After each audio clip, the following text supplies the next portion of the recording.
¿Podría el desierto más grande del mundo transformarse en un paraíso verde? Desde proyectos de reforestación masiva hasta teorías sorprendentes sobre intervención alienígena, hoy exploramos las audaces iniciativas que buscan convertir esta árida tierra en un oasis agrícola. Número 15. El desierto del Sahara. Se extiende por gran parte del norte y centro de África, abarca una superficie de 9,4 millones de kilómetros cuadrados y se extiende por 11 países. Aún más sorprendente, el Sahara representa aproximadamente el 8% de la superficie terrestre total de la Tierra. Esto lo convierte en el tercer desierto más grande del mundo, después de la Antártida y el Ártico, y en el desierto cálido más grande del planeta. Este enorme trozo de arena se extiende desde el Mar Rojo al este hasta el Mediterráneo al norte y el Océano Atlántico al oeste. Al sur, el desierto limita con el Sahel, una zona de transición de tierras semiáridas que separa el Sahara al norte y las sabanas al sur. Ya te haces una idea, el Sahara es realmente gigantesco. Sin embargo, a pesar de ocupar una extensión de tierra tan grande, solo viven aquí alrededor de 2,5 millones de personas. Eso es menos de una persona por milla cuadrada. Para ponerlo en contexto, en Nueva York hay unas 30,000 personas por milla cuadrada. Pero las personas no son lo único que lucha por sobrevivir en el Sahara. El desierto es conocido por sus vastas extensiones de arena y su marcada falta de vegetación. Como era de esperar, esto se debe a las condiciones extremadamente inhóspitas del Sahara. De hecho, más de la mitad del Sahara se considera hiperárido, lo que significa que las condiciones son tan duras que no hay vegetación. Número 14. ¿Cuán duras son realmente las condiciones aquí? Bueno, en primer lugar, las temperaturas aquí se disparan de manera extraordinaria. La temperatura media anual alcanza los 30 grados Celsius, 27 grados Fahrenheit, notablemente superior a la media mundial, lo que ya da una idea de las condiciones extremas que caracterizan esta región. Mientras tanto, la temperatura más alta jamás registrada en este vasto desierto alcanzó unos sofocantes 62 grados Celsius, 136 grados Fahrenheit. Una cifra que ilustra perfectamente la intensidad del calor que puede experimentarse en estas latitudes. Por si estas temperaturas extremas no fueran suficientemente desafiantes, la humedad media, que representa la concentración de vapor de agua en el aire, es extraordinariamente baja, alcanzando tan solo el 25%. Para poner esta cifra en perspectiva, los países del norte de Europa mantienen niveles de humedad media que son más del triple, rondando el 80%. Esta diferencia dramática tiene consecuencias significativas en el clima local. Las nubes se forman mediante un proceso natural, cuando el vapor de agua presente en la atmósfera se condensa. Sin embargo, la bajísima humedad del Sahara resulta en una cobertura nubosa extremadamente limitada sobre el desierto. Esta ausencia de nubes tiene un efecto devastador. Significa que el sol abrasador golpea la superficie sin ningún tipo de filtro o protección natural. Y por supuesto, sin nubes, las precipitaciones son prácticamente inexistentes. Para ilustrar esta realidad, gran parte del desierto del Sahara apenas registra un promedio de menos de 76 milímetros de lluvia al año, una cantidad minúscula si la comparamos con ciudades como Londres, que recibe 61 milímetros de lluvia en un solo mes de noviembre. La combinación de estos factores, temperaturas extremadamente altas, escasez de nubes y precipitaciones casi inexistentes, crea un círculo vicioso de aridez. La grave escasez de agua en el Sahara hace prácticamente imposible la supervivencia de la vegetación en este inhóspito desierto. Pero la severidad de las condiciones no termina aquí. Número 13. El desierto del Sahara también está creciendo. Y como era de esperar, los humanos somos en gran parte responsables. En primer lugar, los agricultores de las regiones alrededor del Sahara son culpables de la sobrepoblación de ganado. Según las Naciones Unidas, la cantidad de animales de pastoreo en el Sahel es más del doble de la capacidad de carga de la región. Cuando el ganado consume la vegetación a un ritmo mayor al que ésta puede regenerarse naturalmente, se produce una pérdida de cobertura vegetal, dejando el suelo expuesto a la erosión del viento y el agua. Con el tiempo, el pastoreo reduce la diversidad vegetal y mata la vegetación de raíces profundas que ayuda a retener la humedad del suelo, provocando que la tierra se vuelva cada vez más estéril. Uno pensaría que plantar más cultivos ayudaría a contrarrestar el sobrepastoreo, pero no. De hecho, el cultivo excesivo puede ser igualmente perjudicial. La siembra continua agota los nutrientes del suelo, reduciendo su fertilidad. Además, el viejo enemigo, el cambio climático, también ha contribuido a la expansión del desierto. A finales del siglo XX, el Sahel, la franja de tierra justo debajo del Sahara, experimentó una disminución del 30% en las precipitaciones. No solo están disminuyendo las precipitaciones, sino que las temperaturas también están aumentando. Las temperaturas aquí están subiendo a un ritmo 1,5 veces más rápido que el promedio mundial, con proyecciones que indican un aumento de hasta 7,2 grados Fahrenheit para 2080. Todo esto ha contribuido a que el Sahara crezca aún más. Sorprendentemente, el desierto ha crecido un 10% desde 1920. Libia, en el norte de África, que en 1920 era principalmente no desértica, ha experimentado ahora una invasión de 480 kilómetros del Sahara, convirtiendo el país en un desierto aún mayor. De manera similar, Malí, al oeste del continente, ha visto crecer el Sahara a un ritmo de 48 kilómetros al año dentro de sus fronteras. Número 12. ¿Qué significa este cambio? Resulta evidente que la expansión continua del Sahara representa una crisis ambiental y humanitaria de proporciones alarmantes. La desertificación progresiva está transformando tierras anteriormente fértiles en zonas áridas improductivas, lo que genera un impacto devastador en la capacidad de pastoreo del ganado y el potencial agrícola de la región. Esta situación tiene consecuencias particularmente graves para la seguridad alimentaria de las comunidades locales. Las estadísticas son verdaderamente preocupantes. Según un informe detallado de las Naciones Unidas en 2014, aproximadamente 20 millones de habitantes del Sahel se encontraban en riesgo inminente de inseguridad alimentaria severa. El impacto económico también es considerable. La disminución dramática en la producción agrícola no solo incrementa el riesgo de hambruna generalizada, sino que además compromete seriamente la estabilidad financiera de los agricultores locales, quienes dependen fundamentalmente de la venta de sus productos agrícolas y ganado para su subsistencia. La situación actual presenta un panorama verdaderamente desafiante. El desierto del Sahara, ya de por sí un entorno extremadamente inhóspito, continúa su inexorable expansión año tras año, erosionando gradualmente la capacidad productiva de la tierra y afectando directamente los medios de vida de millones de personas en la región. Sin embargo, en medio de este escenario aparentemente desolador, surgen rayos de esperanza. Diversos proyectos e iniciativas innovadoras están en marcha, enfocados en la ambiciosa meta de transformar gradualmente el Sahara en un oasis agrícola productivo.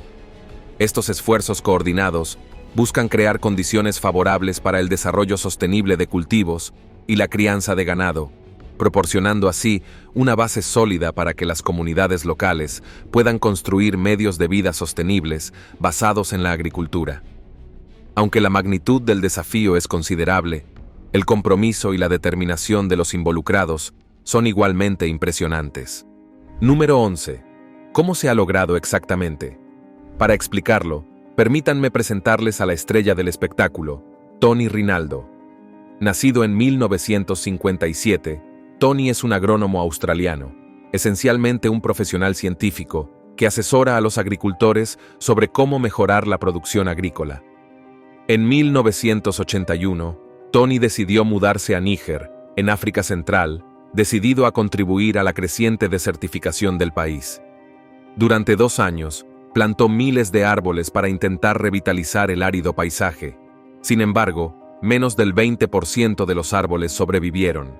El pastoreo excesivo y el cultivo excesivo en la zona provocaron la pérdida de nutrientes del suelo, mientras que las sequías en la región hicieron prácticamente imposible el cultivo de plántulas.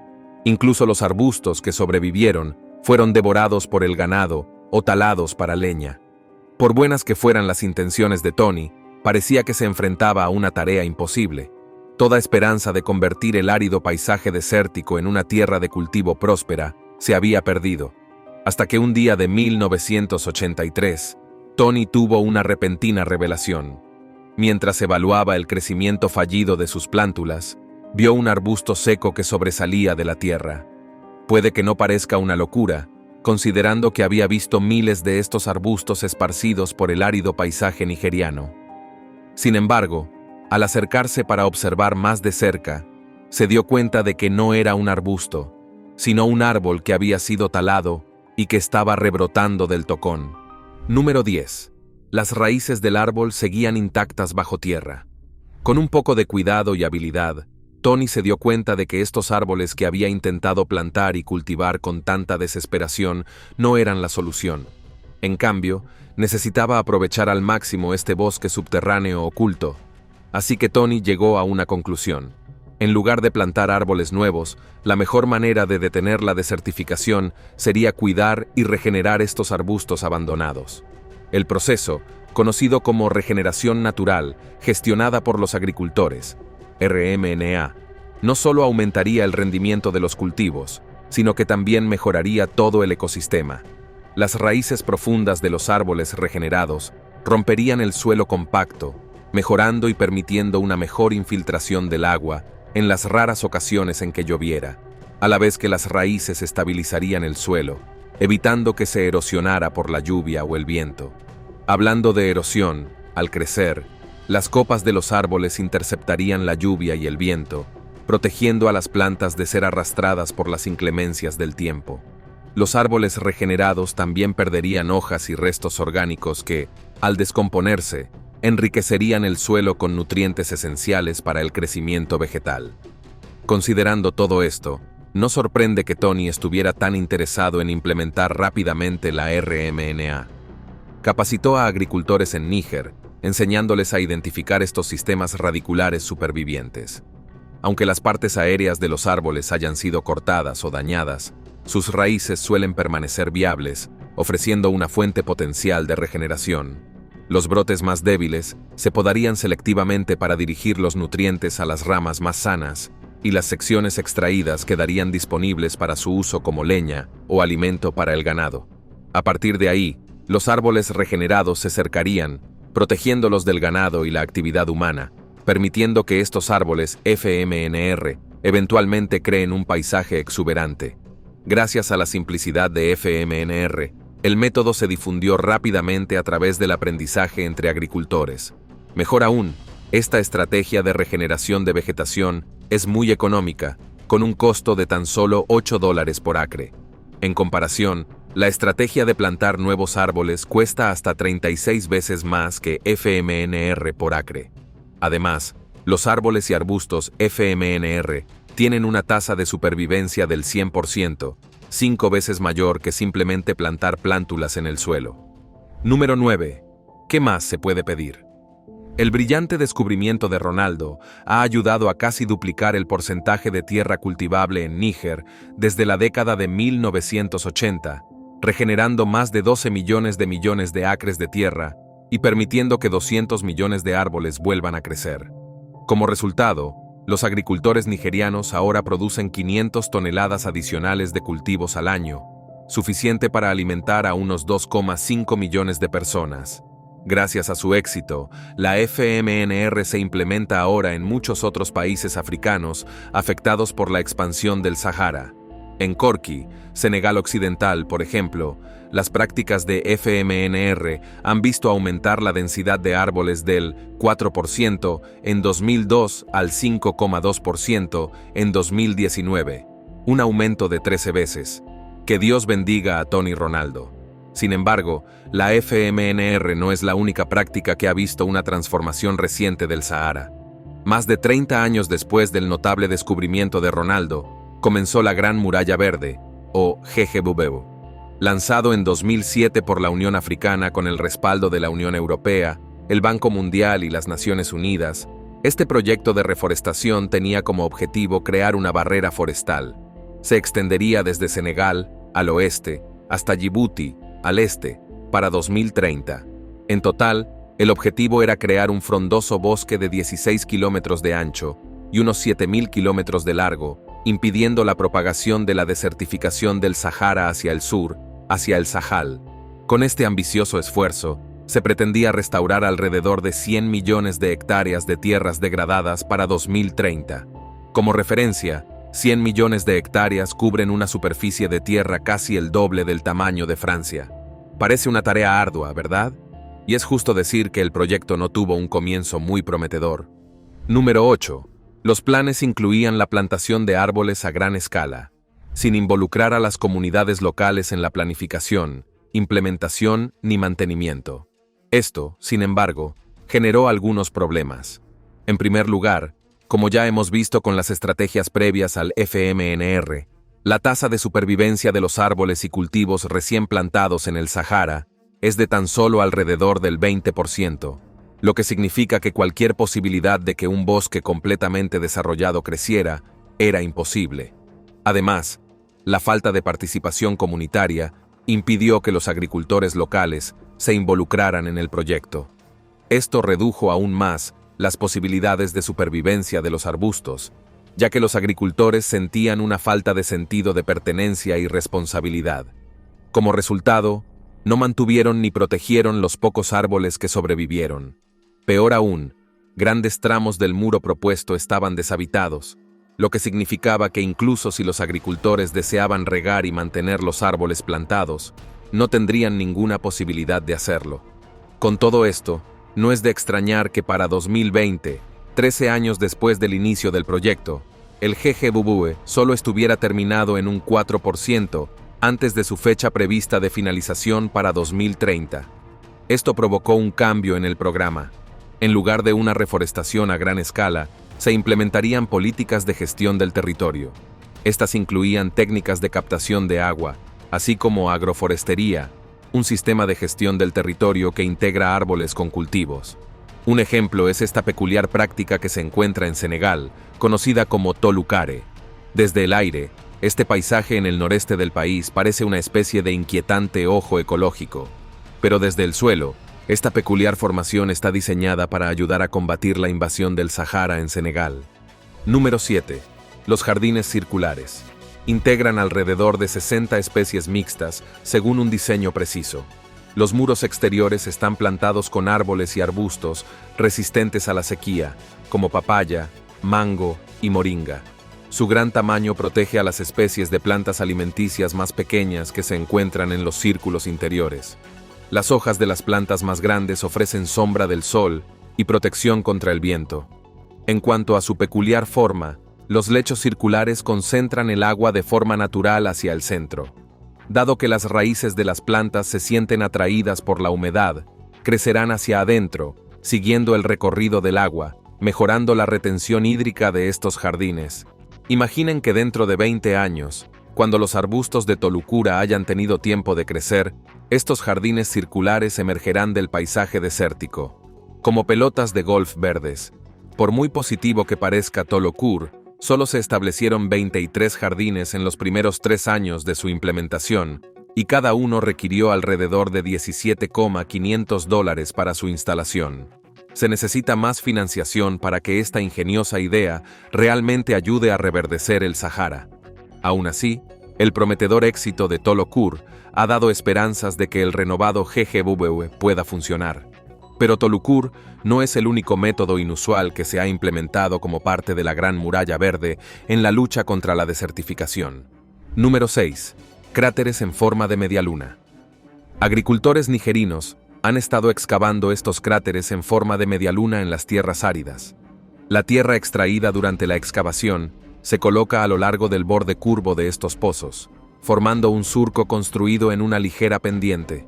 Sus cuencas semicirculares y amplias atrapan el agua de escorrentía, capturando y reteniendo la escasa lluvia que cae en los áridos paisajes del Sahara y sus alrededores. A medida que el agua se acumula en las medialunas, permite la absorción de nutrientes en el suelo.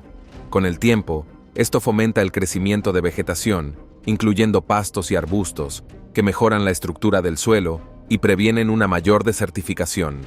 En Maradi, Níger, donde se ha realizado la intervención de las medialunas, las observaciones satelitales muestran que el verdor de la vegetación es ahora un 50% mayor que antes de la construcción de las medialunas en la zona.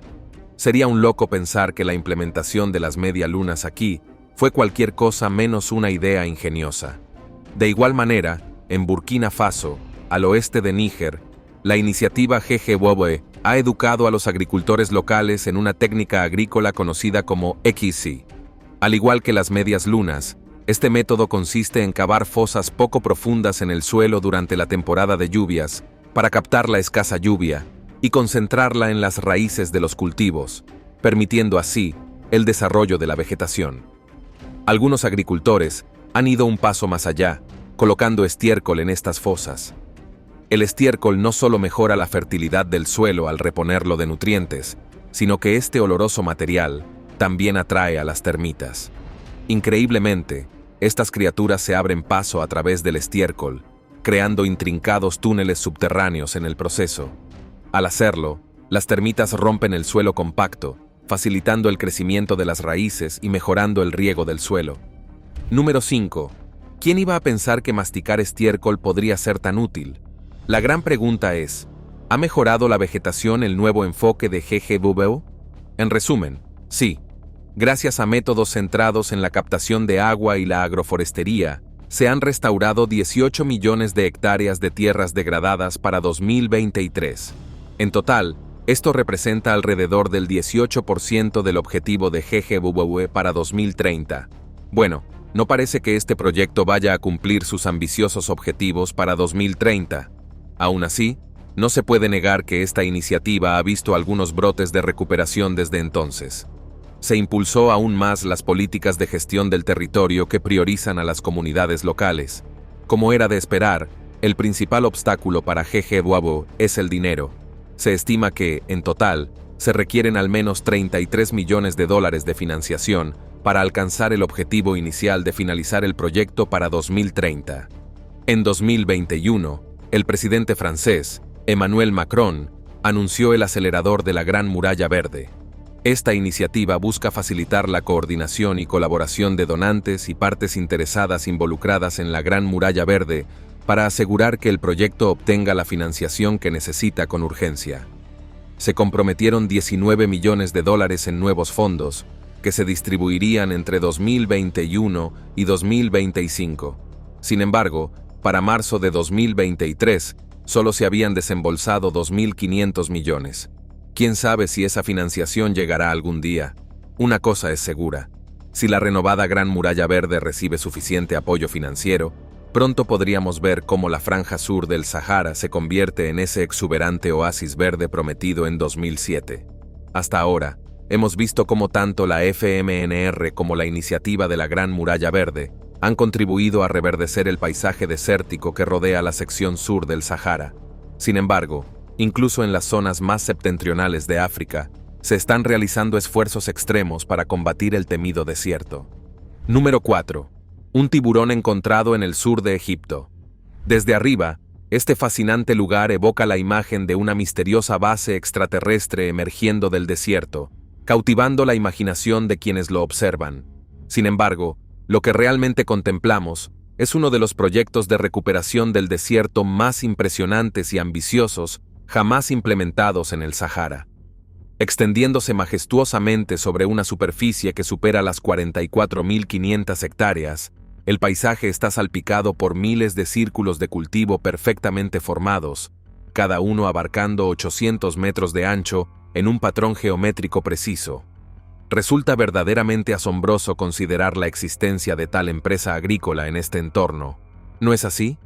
Especialmente cuando se tiene en cuenta que nos encontramos en una región que permanece prácticamente desprovista de precipitaciones durante todo el año y que se encuentra aislada a 290 kilómetros de la ciudad más próxima. Aunque uno podría especular, entre risas, que se trata de algún tipo de instalación extraterrestre secreta, la realidad es igualmente fascinante. El secreto detrás del éxito de estos prósperos círculos de cultivo radica en una fuente de agua oculta, pero no se trata de lluvia tradicional. La verdadera maravilla se encuentra bajo la superficie árida del desierto. El sistema acuífero de arenisca de Nubia, reconocido como el mayor reservorio de agua fósil del mundo, que alberga en sus profundidades aproximadamente 90 kilómetros cúbicos de agua subterránea ancestral. Este tesoro acuífero se aprovecha mediante un ingenioso sistema. El agua subterránea se extrae cuidadosamente a través de pozos estratégicamente ubicados en el centro de cada círculo de cultivo. Número 3. Sharkala Why Not.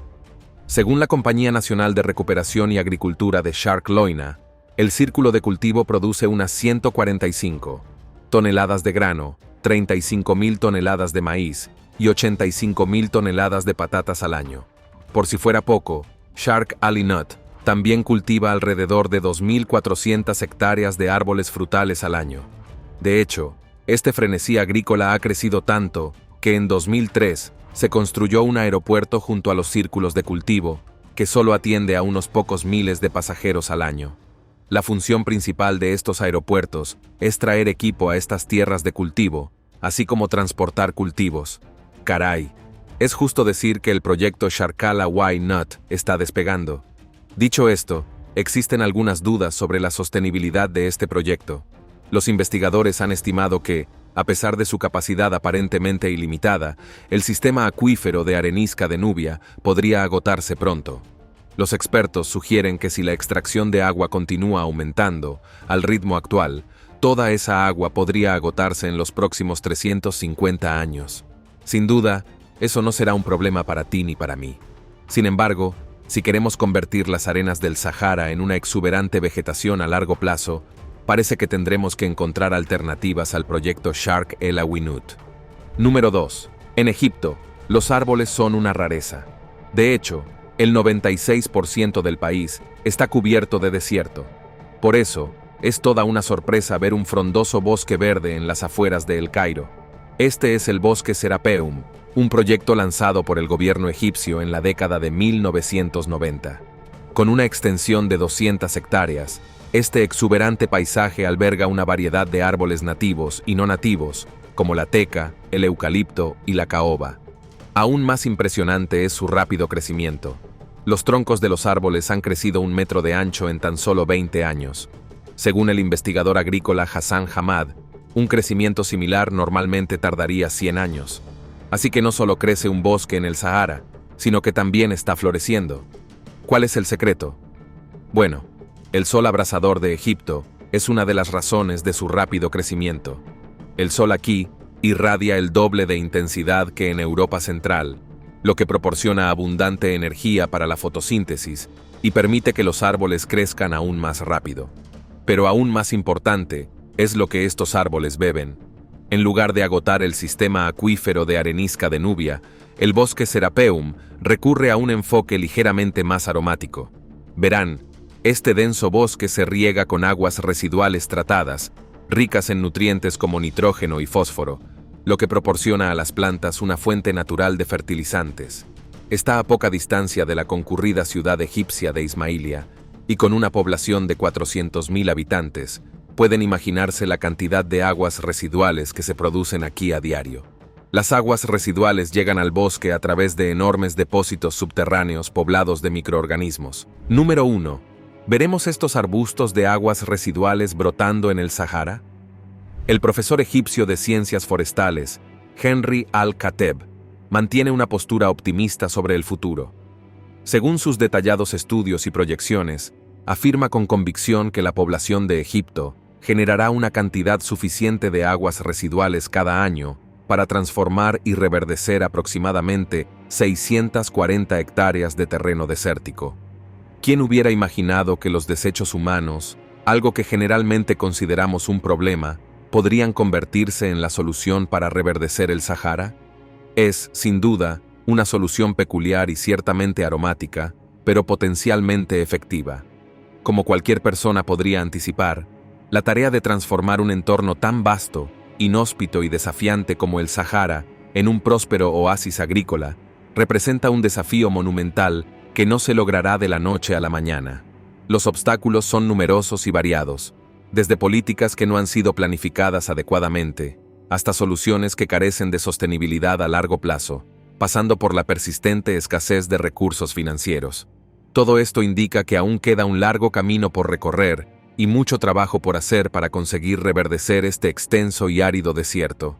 Sin embargo, hay razones para mantener el optimismo, como el revolucionario sistema FMNR desarrollado por Tony Ronaldo, la renovada y mejorada iniciativa GG Bobo y el sorprendente bosque egipcio que prospera gracias a las aguas residuales tratadas. nos permiten vislumbrar un futuro prometedor.